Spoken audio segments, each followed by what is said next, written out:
I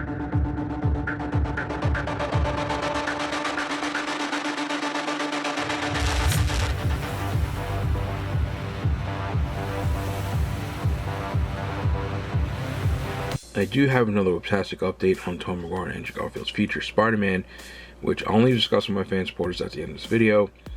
And I've always stated that despite the fact that, some people do not like the John Watts Spider-Man films, that there's a high possibility that those same people will be changing their tune once this film comes out. And I've seen a lot of that going around. And the thing is that, some of those people like myself are fully aware that there's only two main reasons as to why this film was the best Spider-Man film of all time, and that's because of the previous film directors, Sam Raimi and Mark Webb.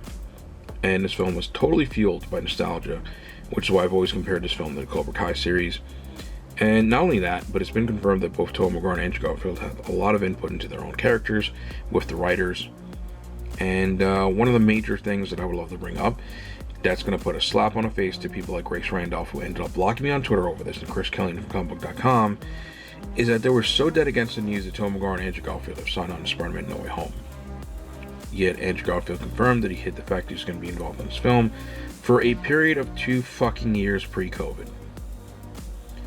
Now, my arguments against them and everyone else who claimed that they were either not going to be in this film or have not signed on yet is that you don't start working on a film and not make those major decisions as to whether or not you're going to include those two characters, especially at the last minute.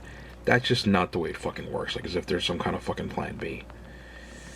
Like I said, it wasn't a situation to where a few months before they were almost done filming that they started negotiations for Tobey and Andrew Garfield to be signed on. And, like I said, they're already going to be part of this film.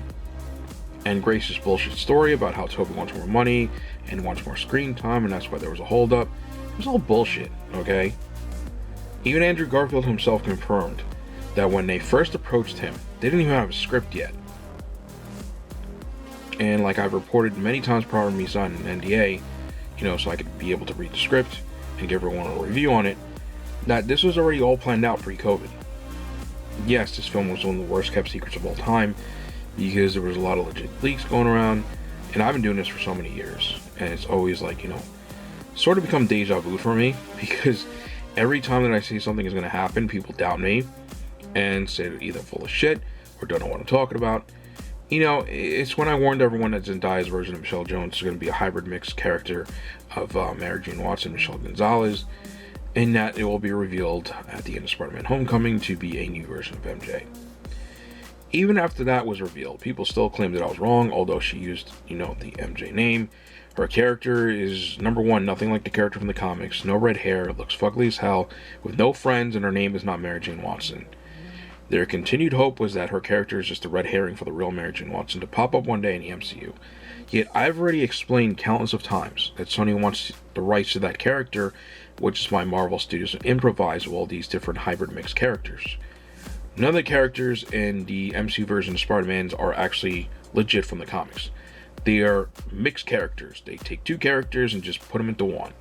Okay? You should all know that. You're Spider-Man fans. If you're not aware of this, you should really start reading the comics.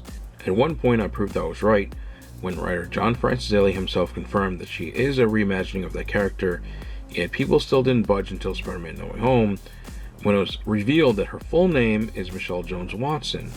Let me tell you, I was really relieved when that was revealed, because it pretty much hit the nail in the coffin that Zendaya's version of the character is a reimagining of Mary Jane Watson. It just gets really annoying when I make a report on something and all of a sudden people are being so nasty and disrespectful to me. Yet all I'm trying to do is provide the facts, especially when I've proven myself so many times in the past. I am not one of those clickbaiters or someone who makes things up for the sake of trolling fans. I've never been like that. I've never done that in my life. I started doing this because I'm one of you. I was a fan at one point that was always getting fooled by people like El Maimbe with his false scoops, and it really fucking pissed me off, so I totally get it. And I knew when I first started scooping that it wouldn't be easy at first, but that eventually people would learn to trust me, and a lot of you have. But unfortunately, there's just so many of them who are so damn jealous and spiteful. I don't know why, but I worked really hard, to get myself into the entertainment industry, and, that's one of the main reasons to why I decided to retire a long time ago, because I was just so sick and tired of all the trolls and all the haters, and I only came back when I heard that Sony was planning to make a film featuring all three Spider-Mans, so I had to come back for that one. So, here's another update on Tom Maguire and Andrew Garfield's feature, Spider-Man. And this is news that's going to make Spider-Man fans go fucking crazy with excitement. Face it, Tiger, you just hit the jackpot. Woo!